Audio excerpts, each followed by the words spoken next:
Phil. Yeah, he's got like over 108 pairs. He's a sneakerhead. Yes. Did we just become best friends? All right, glad to live here, everybody. Let's have a little fun.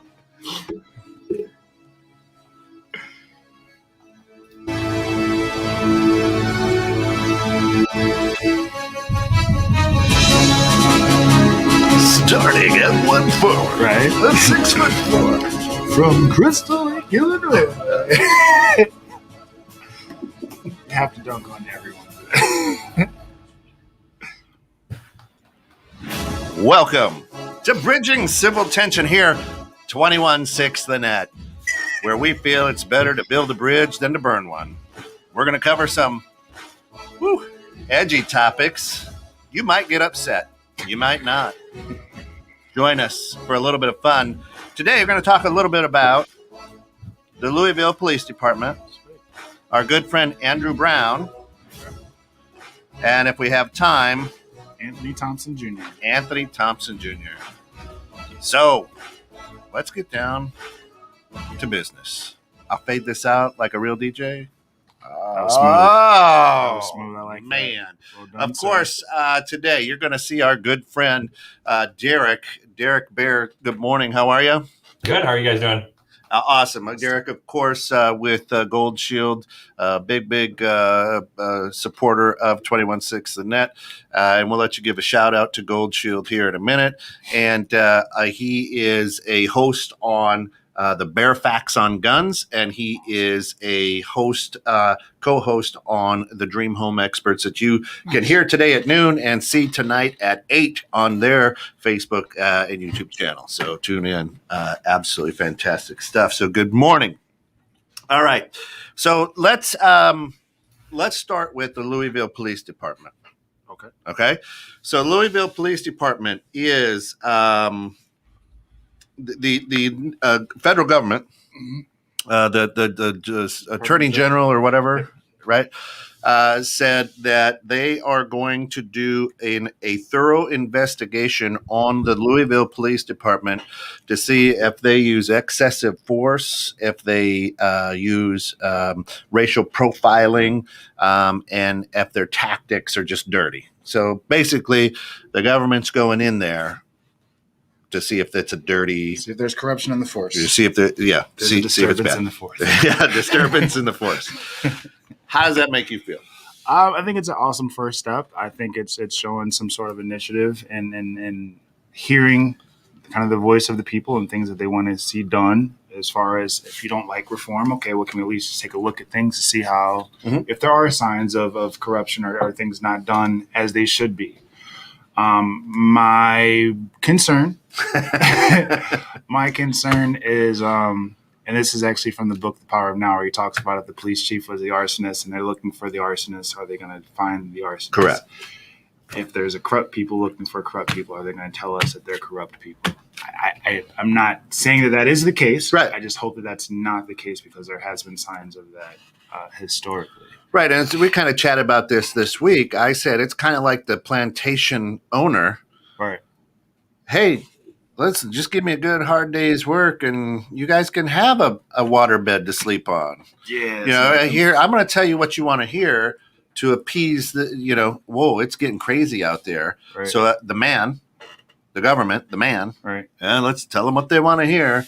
Hey, Jerry and Sue, why don't you guys go listen, take some laptops, a couple of cell phones, take some pictures, make it look good, spend a few weeks in Louisville. Right. And then if nothing is discovered, even though the town has historically admitted to corruption and racism in that town of Louisville, who, if you've ever been there, it's known for it. I've passed through. Then it's Kentucky. Yeah. Shout out to people in Kentucky if they're listening. Yeah, good friends in Kentucky. Teammate Steve Sexton. Yeah. Great guy, though, by the way. But in the town that's just known for it, you're going to say that it's not taking place, and then everyone who sits at home in the suburbs can say, well, see, they didn't find it, even though multiple officers have admitted this already. Yeah. How does that make you feel, Derek? I mean, I'm an open book when it comes to different things with the police department. I've had many run-ins in the law, and Kent, you know this as it Just is. last week. Yeah, exactly. I did. I did actually. Yeah. In the desert, which was super scary, by the way. Right. I didn't know what kind of police officer I was walking into. Right. For me to say an entire police department is corrupt is hard to feel. Now, I have family in law enforcement. My sister works for law enforcement, and there's a code that police officers don't talk about, and it's the code of brotherhood and the badge and all that kind of stuff as well. All of silence. Yeah. So at the end of the day, when I think about things like this, in any way, shape, or form, any kind of police shootings, any kind of negative vibes on the public display of what's being done, I have to question the intentions, right? So are the intentions to harm somebody, whether it's black or white, whether it's Mexican, whether it's any race whatsoever? They didn't wake up that morning and say, God, I'd really like to kill a black guy today. You know what I mean? Right. They didn't walk into a situation when it is.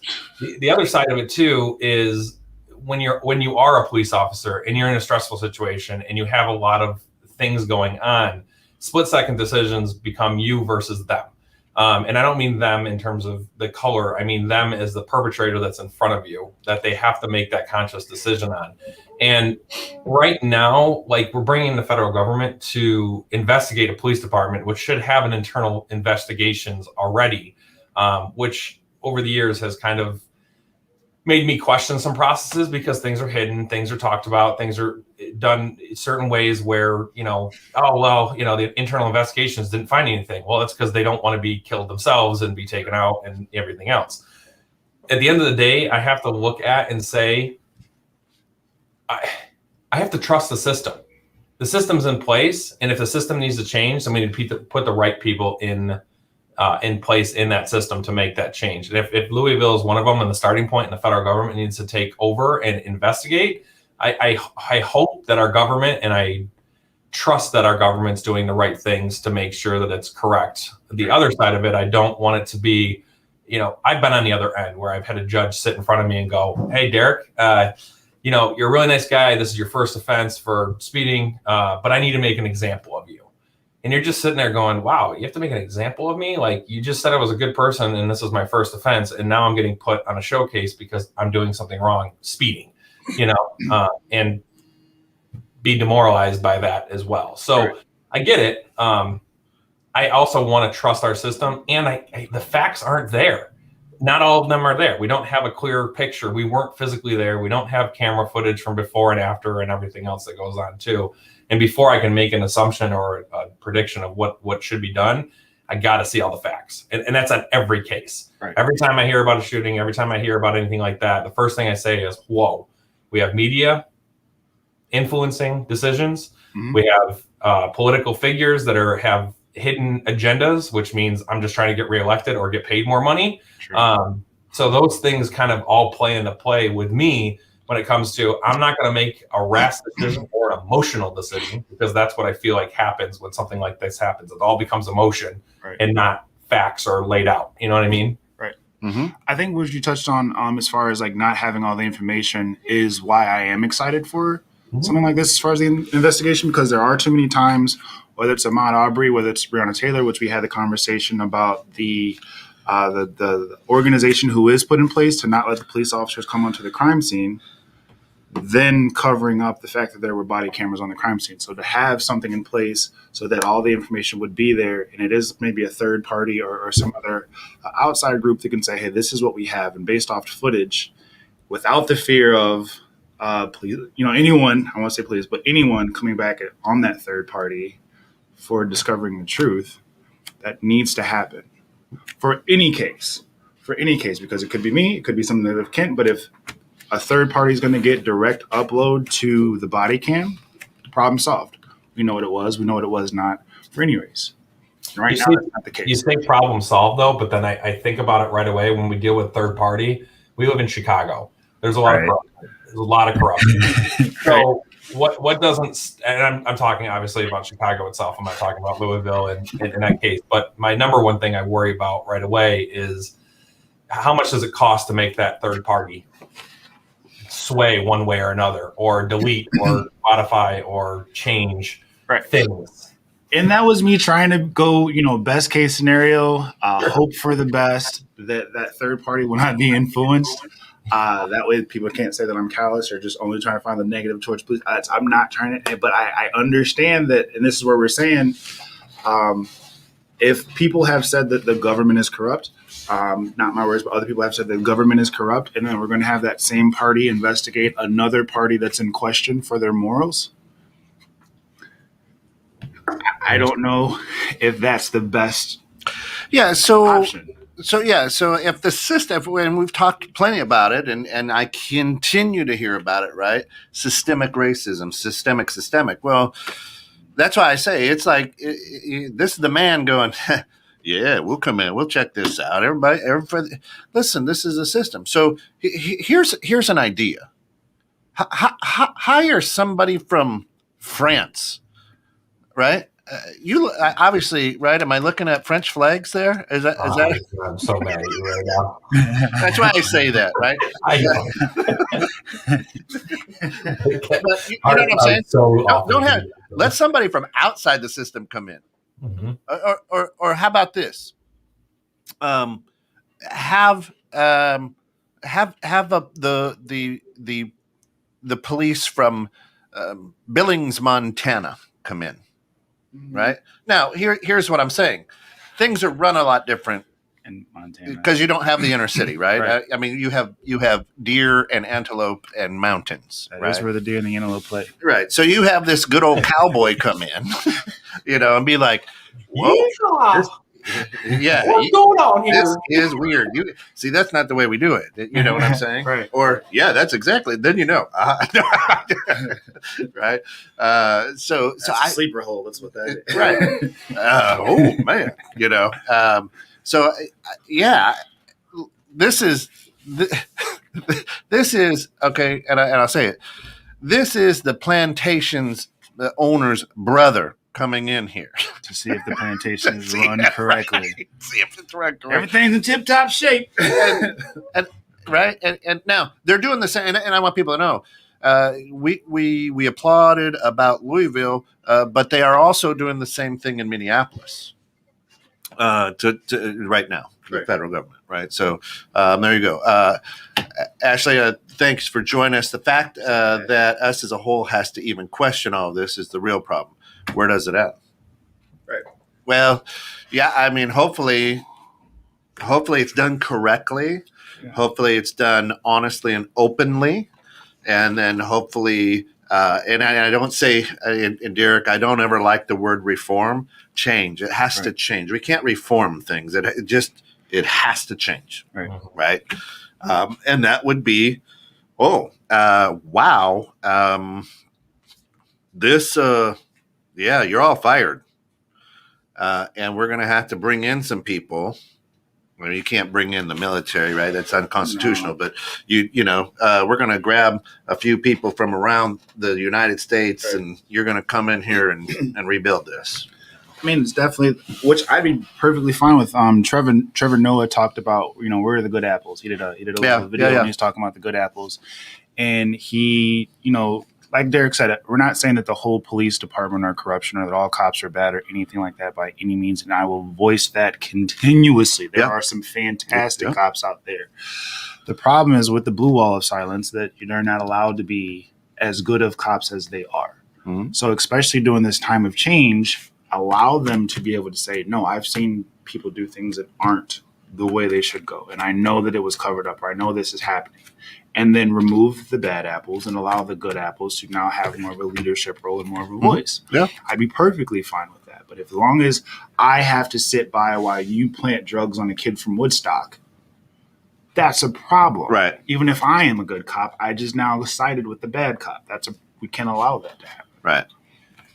I mean, that's what our laws in place are for, right? So to weed out those people if something like that's happening internally in the police department. And that's just what's been caught, right? Right. So we don't know the differences with different statistics with that kind of stuff. I pulled some facts earlier this week on just killings in general by police officers from 2017, I believe, to 2021, currently where we're at. My bigger concern is we are talking about this right now when 2017 was one of the worst years for whites to be killed by police. 2020 was also the same statistic when it comes to death by police officers versus the black individuals or the Hispanics. And then they have like categorized as other and unknown. How do you not know? My question is, are we mediatizing this so much now because we're talking about guns?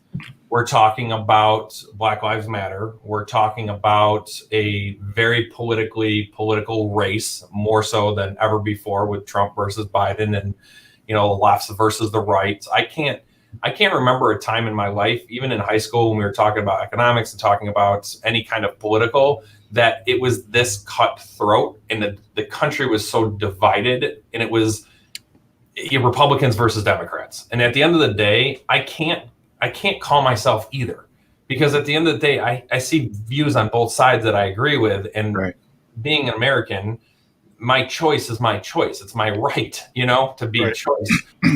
I look at facts when it comes to things, because although the media gives me information, they have a hidden agenda, and their hidden agenda is to sell. That's it, is to make money one way or another. So those are things that kind of really bother me with it, because when I look at statistical numbers, whites have been killed more statistically every year by police officers than any other race.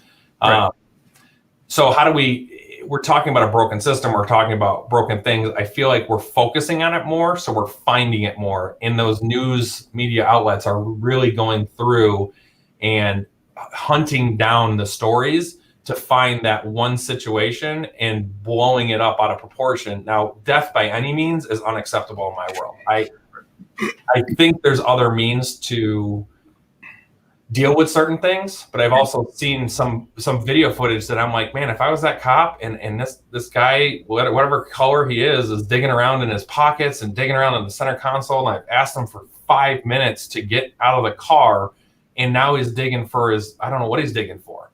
Is it a life or death situation? Do I grab taser? Do I grab gun? And, obviously that's a whole nother conversation, but what do we need to do to stop the situation? You know what I mean? From overselling itself. And I think, we've had this conversation a few times, and I think it was with the Stop Asian Hate conversation, where it was, if I say, well, this is excessive force, I feel sometimes as a country, they're like, well, you're only saying that because it was done towards a black person, and and so you're hyping things up. And then I watch the same type of hate be done to an Asian, or I watch a Caucasian or a white person get shot on television, and then I have to say, well, that person didn't comply, just like you said, Deshaun didn't comply. And it's like, the whole thing is, no, they shouldn't have been shot in the situation, no matter what the color is, no matter what the stats show, no matter what the number of things is. Like, if it's happening at such a high rate in situations where it shouldn't be happening, let's fix it. The problem is, sometimes the feedback is, we're only defending it because of it's being black. And I'm like, no, because when the gun's pointed at you too, you're going to want our voices. And if you don't have black voices, then you say, well, where were you guys? What? Well, you told me to comply. Like, you're too busy arguing when it was us. And I don't think that should be the case. I think it should be a right is right, wrong is wrong. What Derek was saying, it shouldn't be a D's versus R's. Yep. It should be a right versus wrong. What's morally correct and what's morally acceptable and what isn't.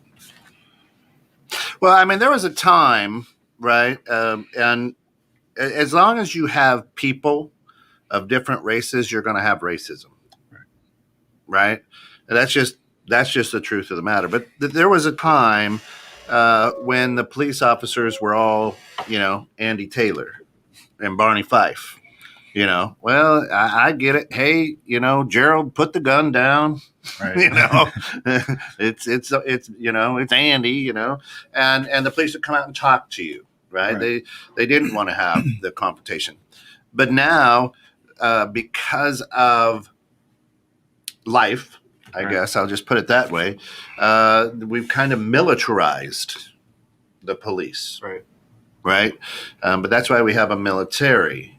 Okay, so I mean, if we take a look at the Andrew Brown case, Okay, on the 21st, Andrew Brown, I think he had done some time anyway. A known felon was going to be arrested on drug felony charges.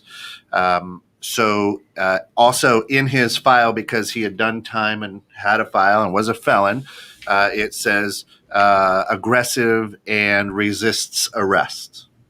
Okay. So they find out where he is, find out at the home that he's at. If it was his home, I'm not sure, but could be.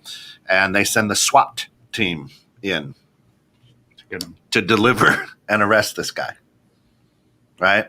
So they come reeling in the big trucks, vest, helmets, all that good stuff. And this guy gets into his car in his driveway, starts it up. I don't know if he was out in the car already or not, but gets in the car. From what I've read, fearing for his life, backs out, and then was planning, because he was scared for his life, to go to the police station so that he can get apprehended. Correct. Yeah. And this is all what I've read. And as he backs out, no shots fired. As he starts to pull forward, and not spinning tires like I'm trying to get away. Right. Not trying to harm anyone. Right. To get out of here. He was shot from behind in the back of the head. That was the bullet that killed him. Okay. Because police officers is force with force. So if you feel that your life is threatened, you are to use force. Right. Now. So again, here's the deal. Guy's scared, and truthfully, if the SWAT team showed up at my house, I would be scared too. Right? I would first start asking my wife and kids, "What the hell did you all do? What you guys for 5 minutes? Get down!" I was with you at 2:00 last night. I was with you. I was here. Right. So the interesting thing is, so he does this, and the man ends up dying. Now. Here's the interesting thing is the judges allowing the family to view the body cam and the dash cams. However, they blurred out the officers' faces and badge numbers. Right. So now they to protect those officers. Now, right away, the city of Elizabeth City said all 5 of you, or 7, all 7 of you. You're suspended. Badges, guns, you're suspended. After reviewing the footage, the police commissioner or whatever lets 3 of them back on because the footage shows that they didn't fire a shot. Right. Okay. So there's still 4 that are. But they let the family see this, but they blur things out. So they've already altered the footage, right? And maybe that's okay, right? I don't know. I didn't see the footage. But the judge says, yes, the family can see it. No, the media, you cannot. And the big argument now from the attorneys is that, wait, we're the media. We want the media to see this footage. And the judge says, if this footage gets out, we can't have a fair trial. Because I can't find a jury that can be, the way it's supposed to be, right? Why not? Yeah, actually, 4 have been reinstated. Okay, on the basis they did not fire the weapons. Okay, so 4, not 3. All right, thanks, Gary. Right. So, because if I let this out and it gets on social media, and I'm trying to pick jurors that are fair and unbiased, and they've already seen what we're going to present as evidence, then can they be fair and unbiased? Oh, they don't want to do this one. They don't want to do this one. What? So what's the difference between an African-American arrested in Mississippi and a jury of his peers in the backwoods of Alabama or Mississippi who are influenced by the local folk? What's the difference? It's not going to be a fair trial either. What do you mean? Help me out. So if I do a crime, I'll even say Florence, South Carolina, which is a very scary place to drive. Okay. South Carolina. If I'm in jail there, or I'm going to go to trial there, the local folk don't take too kindly to colors. Okay. So any trial, any jury that's going to be there is going to be influenced by the same local folk to make the right choice. Okay.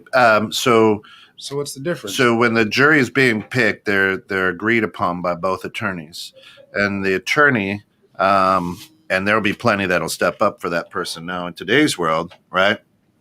Is you're going to say, yeah, let's move this to Chapel Hill or wherever, where we can get a fair trial, because we don't believe that we can get a fair trial here, perhaps, right? So if you have a good attorney, now not everybody can afford an attorney or get a good one, right? So there are those possibilities, but as you're selecting that jury, it's both sides are like, yes, no, get Bubba's, no, right? No, yeah. I'm sorry. You're sitting here with a Confederate flag and bandana on your overalls. Please do not. Right. So no, right? So and we're stereotyping. We love you in the South. Thank you for listening. We just stereotype a little bit. So there, right? So there is that difference. So I don't know. What's your thought on that, Derek? It always comes back to I have to trust our system, because if our system isn't trusted, then it's broken. And if it's broken, it needs to change. And if it needs to change, then we need to start that immediately. And if that's what we're at, then that's okay. And I'll accept it and I'll help figure out. But I also don't have all the answers. It comes down to what you're talking about with different cities with different kinds of folks. I grew up in a really small town. Very few African-American people, very few minorities in general, very white, middle class, small town, in upstate New York. We had one of our first Black graduates come through our high school my graduating year. His name was Derek also. Super awesome guy, real quiet. Wait, what year did you graduate?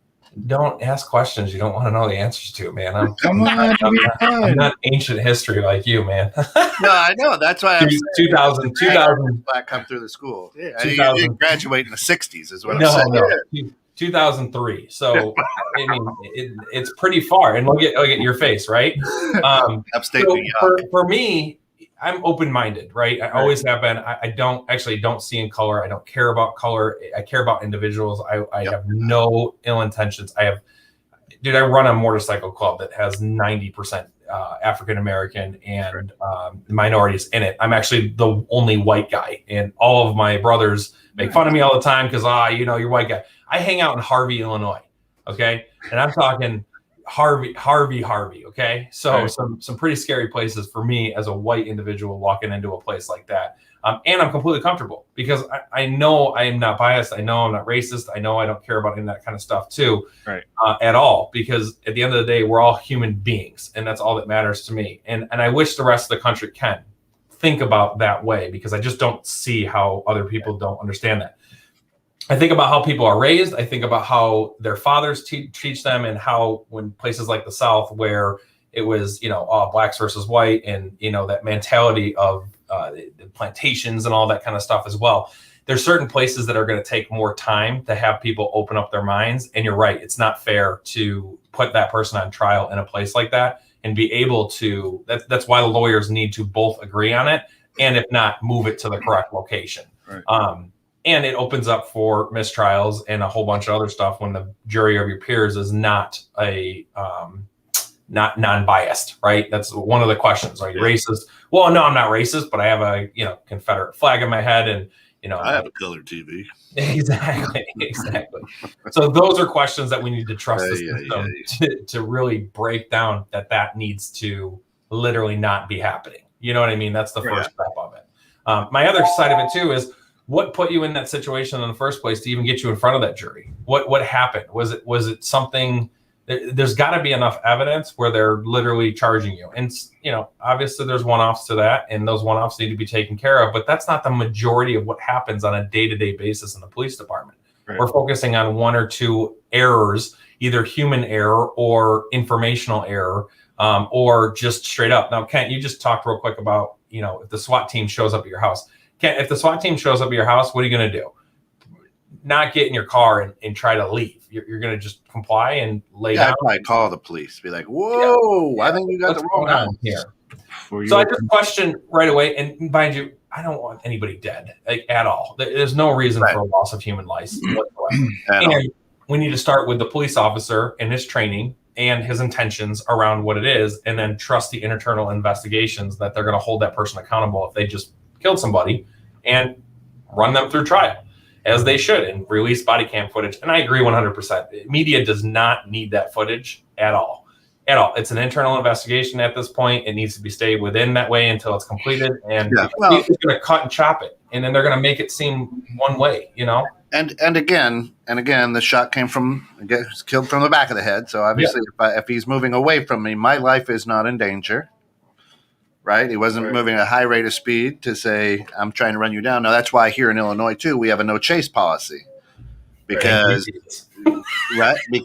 if we start chasing him, he could kill more people, by running red lights or whatever. Ted says, I have a white friend who has a felony. He had a situation with a neighbor because he fell and grabbed her hand to try to stop himself from falling. She called the cops automatically just because he has a prior felony from years ago. They immediately handcuffed him, put him in jail until he could bond out. It's sad that after someone has paid the price, that's no matter what color you are, the police automatically consider you guilty when you have had a prior felony. Right? But because of the news, media, finding someone who hasn't built an opinion on cases that have news coverage and media. So, and we always say that. We know the one-offs and things like that. And, again, why were you in jail the first time? And what was that, right? So, Gary from Singapore, very interesting, says, the jury system was abolished here in 1969, 4 years after our independence. He says one of the reasons, key reasons, was on the grounds that juries are susceptible to bias. That's interesting, right? He didn't back up to leave until they fired every weapon they all had. And again, actually, I don't, from what I read, right, from the article I read, and it's from NBC News, NBCnews.com. New video shows deputies arriving at Andrew Brown's home before fatal shooting.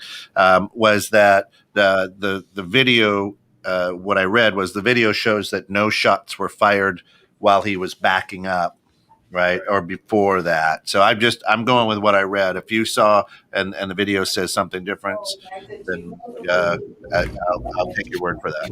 And that's where I just stop right there because I have so many questions. I don't see somebody backing up and then going to take off at a slow rate of speed and nothing else, and then the officer being like, "Oh, I'm going to shoot this guy. I'm going to shoot this guy right in the back of the head, and I'm going to unload it." I have a lot of questions around it, and if that's the case, where this guy lost his life because an officer made a decision to take whatever grounds to take someone's life, that officer needs to be held accountable, plain and simple.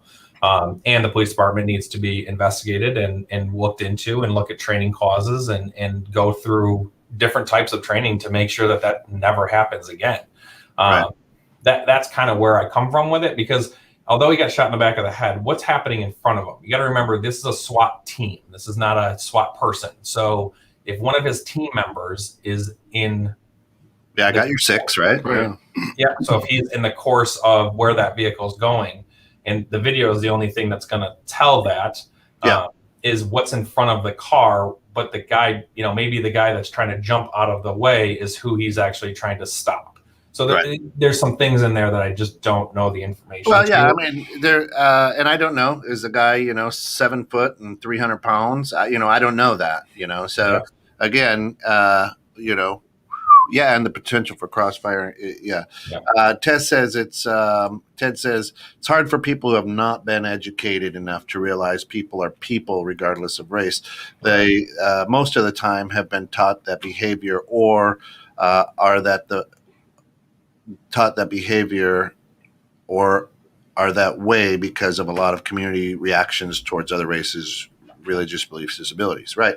So and that's where we say, okay, if in the case of the Louisville Police Department, if if you've had people or have people that use excessive force and or racial profiling and are racist, that means that means the whole department is right.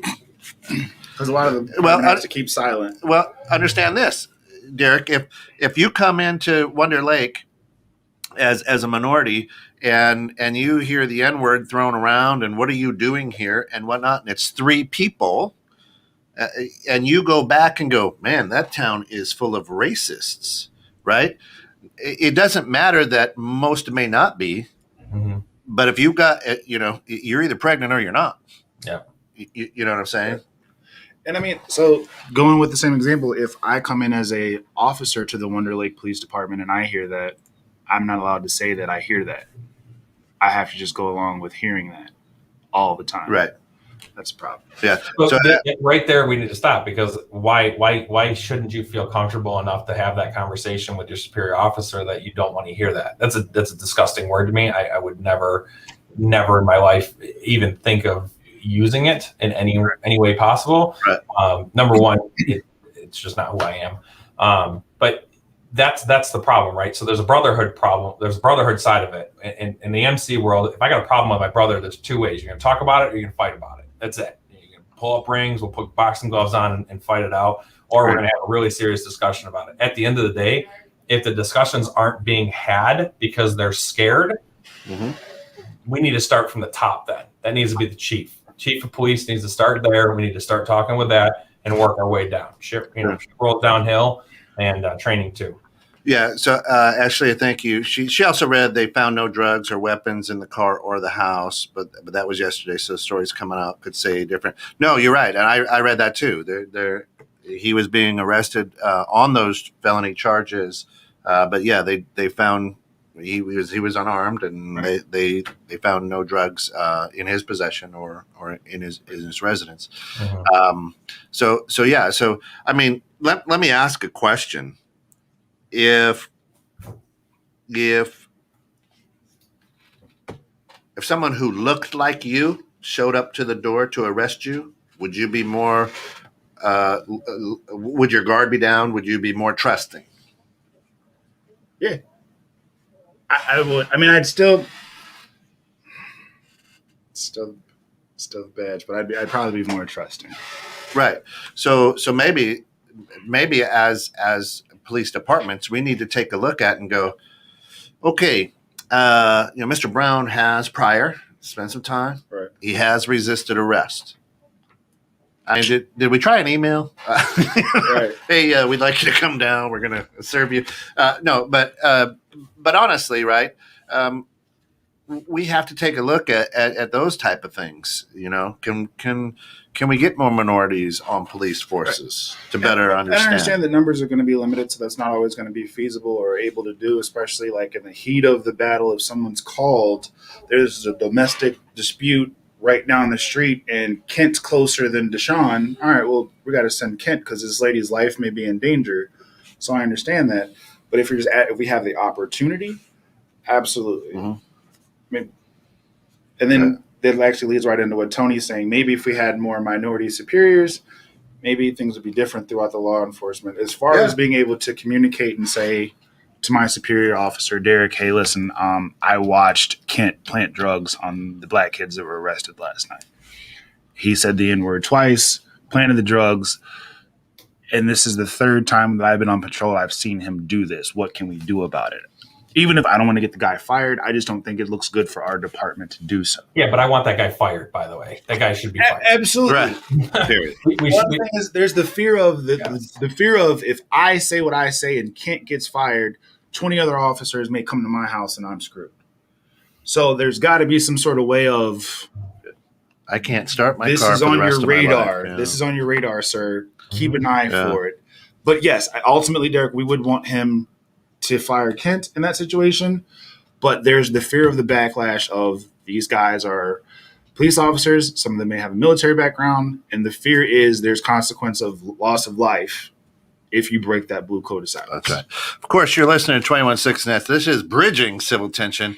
With us today, special guest, our good friend Derek Bear. Derek, the host of the Bear Facts on Guns, and which, by the way, great show educating people about firearms, ammunition, things like that. I don't own a gun. And I am learning a lot from that show. If you are against guns or have opinions about guns, you should really tune into that because it's a really good show on how education, right?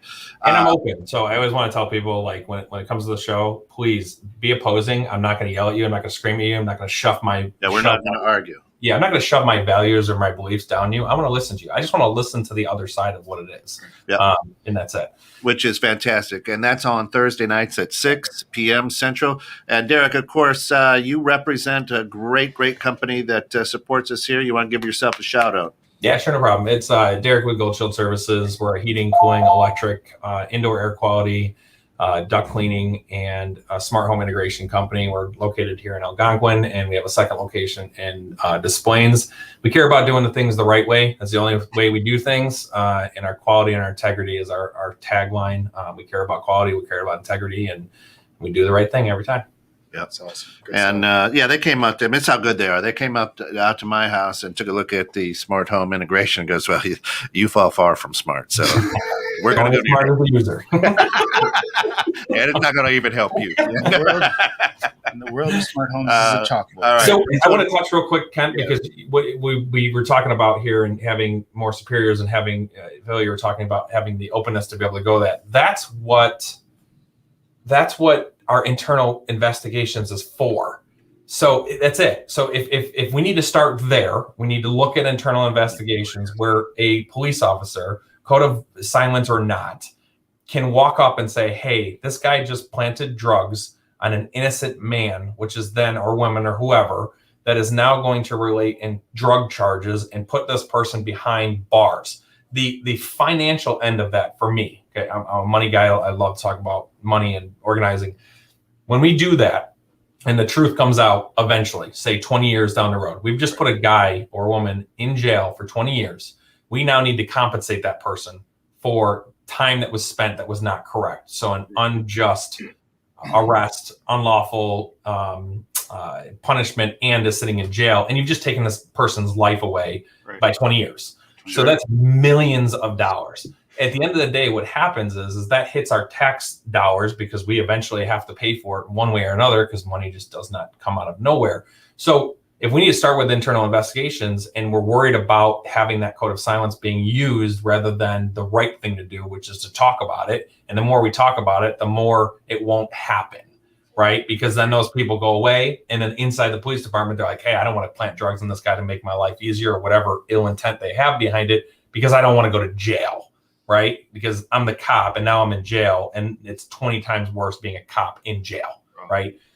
We all know that. And I mean, I get it. I don't agree with it too, but that's it. So I it's hard for me because I'm just like, I want to trust our system because we have to, and we have to work through things and we got to talk about it. That's it. Communication. Right. I absolutely 100% agree. Everything you just said. I lived in Pensacola, Florida, and if you ever watch the movie, it's called Just Mercy.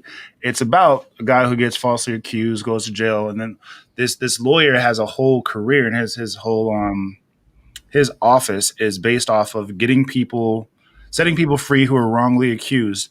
And there's hundreds of cases where this happens, and it's in the same scenario where the good old boys or the jury of peers convicting people wrongfully.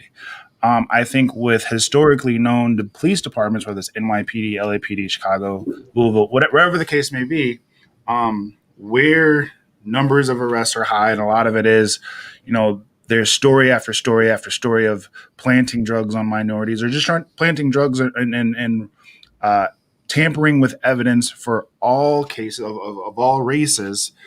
We have to have something in place because it's getting out of hand. And then now on the flip side, they're able to say, well, you guys are more likely to do blank stuff because you're finding more. Well, if hundreds of cases are planted evidence or planted drugs or planted guns, which is even what Ted said. He said, until he's like, that's what it says is no drugs are found until the police get a chance to plant their drugs to cover their A word. Right.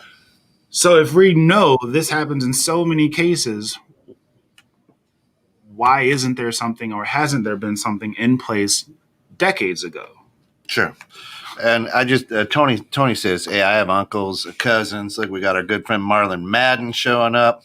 Marlon, welcome in. Of course, Marlon hosts the Success Journey podcast, which is outstanding. So check him out too. We love him. But yeah, so Tony just says, I have uncles, cousins, fathers, all retired from law enforcement. Right. Never was even offered advancement into, to get up higher. They put who they want in those positions. It's a design, been designed from the beginning of time. It actually says, hey, it also goes back to, yes, the man may have resisted, but as Derek was saying, it was 10 years ago, 5 years ago. What was the situation? Sadly, what happens is a person's history bites them, even if they have changed. So I feel that, yes, for the police, they look into, but don't jump to this man is going to resist and be a problem. How about we proceed with caution, but not assume the person is the same person who was arrested however long ago? Right. And again, 100% correct. And we don't know, right? I mean, resisting arrest to me is like, no, you're not going to put me in that car. I mean, maybe he just beat somebody down real bad. I don't know. I don't know. But to send a SWAT team out for that, interesting. Marlon, any thoughts? Yes, I just jumped in. So the resisting, and I'm figuring that's what you guys are talking about with the context you're talking about. Resisting is it's a very subjective, it's a very subjective thing, because just like you said, resisting could be me just saying, hey, I want to understand what's going on here. Why am I being apprehended? Or it could be physical, where I'm forcefully not going into a car. So I think that is some of the problems that's happening in terms of with the resisting.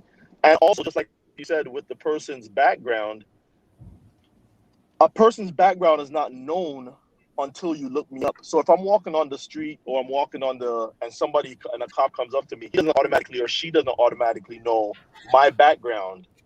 Right. So that should never play a part, unless, of course, I'm being apprehended for a warrant or whatever, or you ran my plates and you're saying that could be the driver of the car.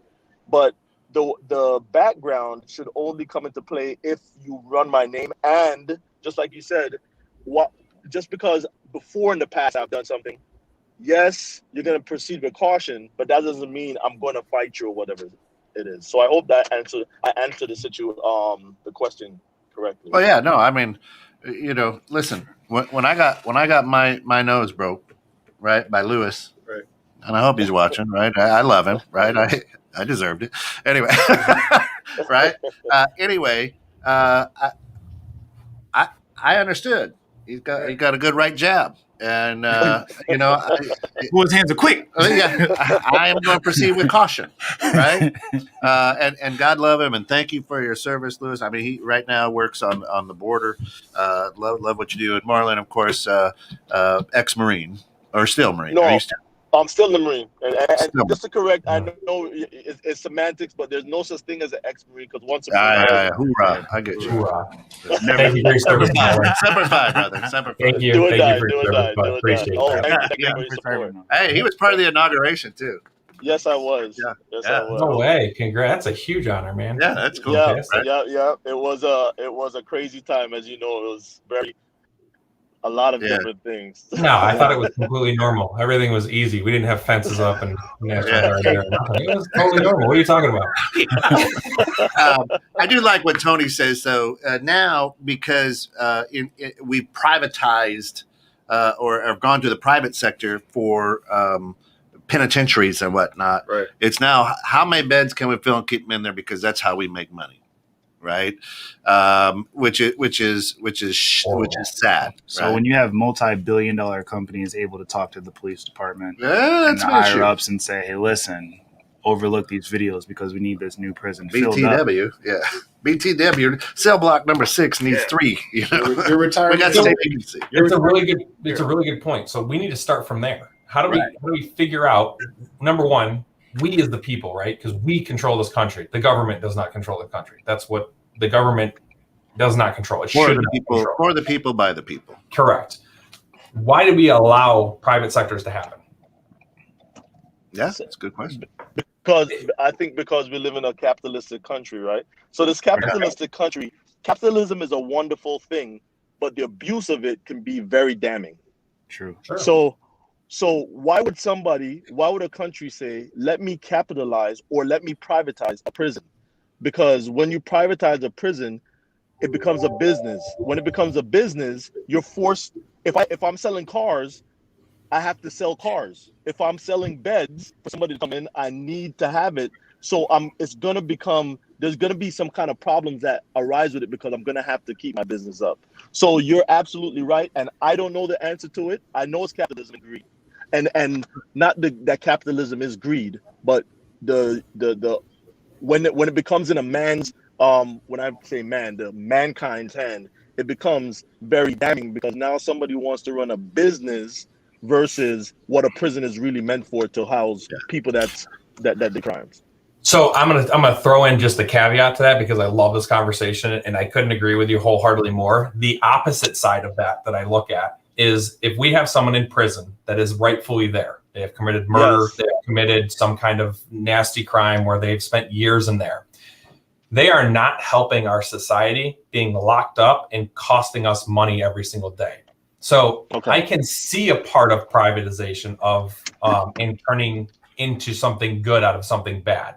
So if you're a person in prison, you've made a wrong decision in your life, and that decision has ended you up in prison, and it's rightfully convicted, and everything's, like you did it. That's just the end of the story. To have a business say, hey, you know what? We're going to give you money. It's going to be well low than what you would ever make outside in the normal world because you're in jail. But you can have some cool amenities inside a prison. And by the way, we're able to keep costs down, made things in America, and have some pride in your life for the wrong that you have done. And in exchange for that, we're going to give you monetary compensation because maybe it's $3 an hour or $2 an hour, where you would be just sitting in a cell rotting away, costing the American people tax dollars to make that happen. But yet they're making a product that's able to be sold to make capitalism better, provide jobs outside to manage that process and expedite and shipping and every sales force and all that kind of stuff as well. So there's like two big sides of me when it comes down to like, I see both sides of it. What I don't see, and what Phil was just touching on, is we have now, if we capitalize and privatize your justice system when it comes to the jailhouse, now you're looking for workers. Right. Okay. And that worker could be whatever race. And hey, by the way, let's plant some drugs because we need to fill a void. My heart and how my brain is says that's not possible. The human race can't do that. That's crazy. Like, why would you even think that? The real fact of it, though, and Phil's laughing, is unfortunately that it happens. And we've seen that time and time again with different things. Go ahead, bud. The only reason why I would say that is because, kind of what this country was based off of, right? As we're going to capitalism, what was their number one source of slaves? So when you take that away from them, now the slave owners, the ones who had all this money, are looking to get way to get that money back. Okay, well, cheap labor comes from us having this partnership with this company that makes these products. Hey, I can supply you the workers. Now I get my money on the back. And if you guys watch the 13th, they break this down. Correct. But now you got to have a chance to watch how the population of the prison system has gone up hundreds of thousands in 5 years, 10 years, whatever. And it's because they have these partnerships with these companies who are now supporting these jail systems. Well, if I'm Mr. Big Company, which I pick whichever one you want to, and I have a partnership with the jails that's going to continue to supply people for me to get cheap labor. So like Derek said, now we're looking for employees, because we can't say slaves. Right. For cheap labor. Well, the name of capitalism. Yeah, if you look up the root word of employee, it says to be used. Right. So an employee. Right. So anyway, here's what I'll say, and I want to get to Tony real quick, is actually the beauty of America is the free enterprise system. Yes. Capitalists is when money and greed started moving in. Because if I'm a capitalist, I'm just injecting money, buying financing, things like that. And that's where power and greed come from. Right. But let me help all you entrepreneurs and people out there. Free enterprise is the dream of America. Right. So I want to put that there. Tony says, man, when I lived in Bartlett, I was racially profiled for being witness. So at this point, it's hard to trust any law enforcement until the whole system changes.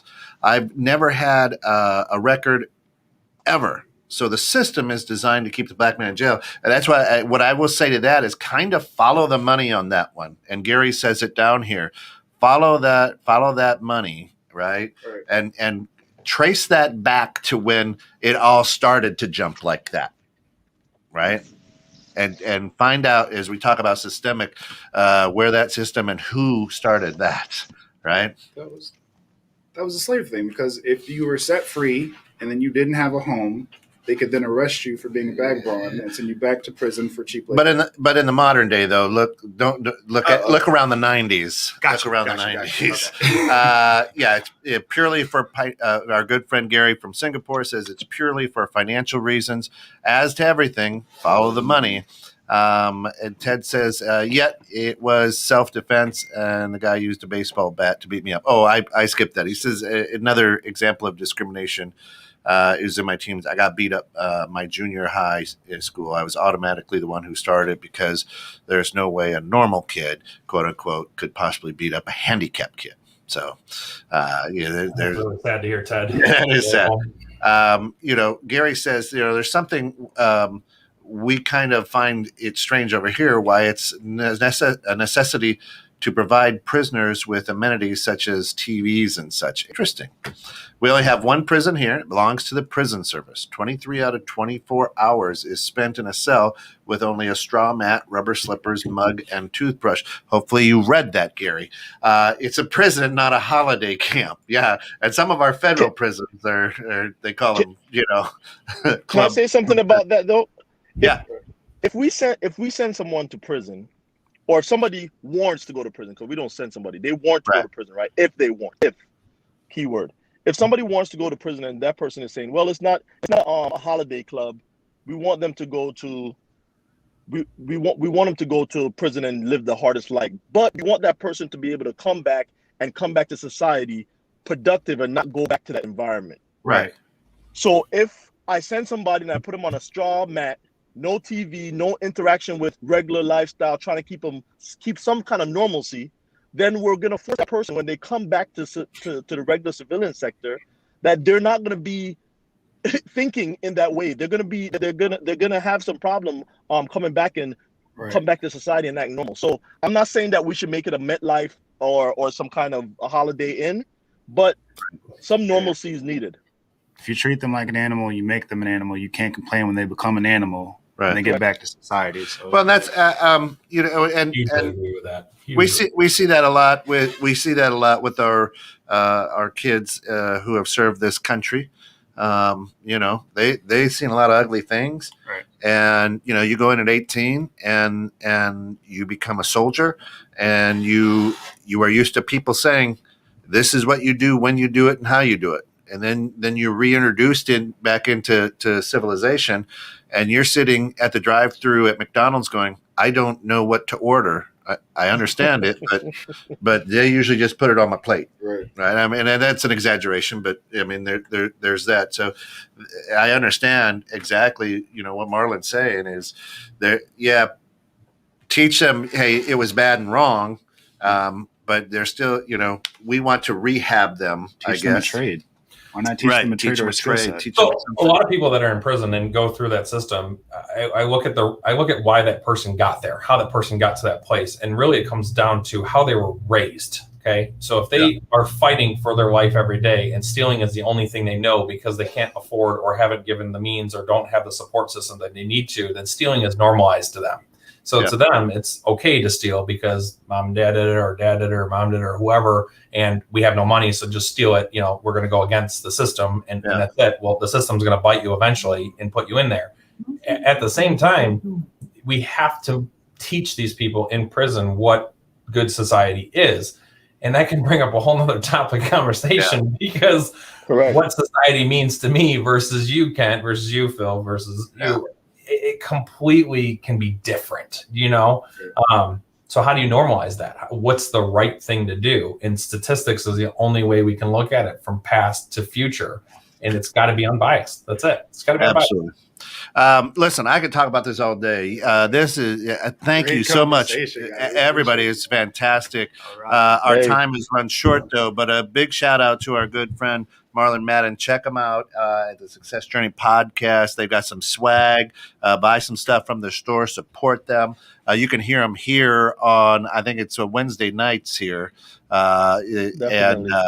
Yep, and tune in around I think it's 7:30, 8 o'clock. I'll double check, but go to their website, follow them, like them on Facebook and YouTube. These guys what they do is absolutely sensational.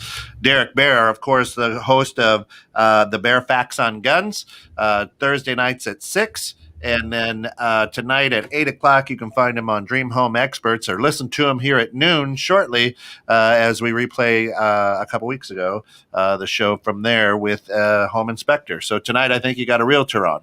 Yes, correct. Outstanding. Wow. Home buying process. We're going home through buying the process, which is fantastic. Ashley, thanks. Tony, thanks so much for being part. Ted, thanks so much. Gary, as always, love you. Thank you so much. Very humbled, very blessed that you all joined us, got caught in the net here this morning. Make this weekend an absolute fantastic weekend, and come back. If you have questions, reach out to Phil. You can find him. Lelos, of course, live a life of significance. This man does great things for a lot of people, and I'm blessed to just have you as a friend. So for all of us here at 216 The Net, for our good friends over at goldshieldtoday.com, we appreciate it. Everybody have a great weekend. All right, one love. Love you guys.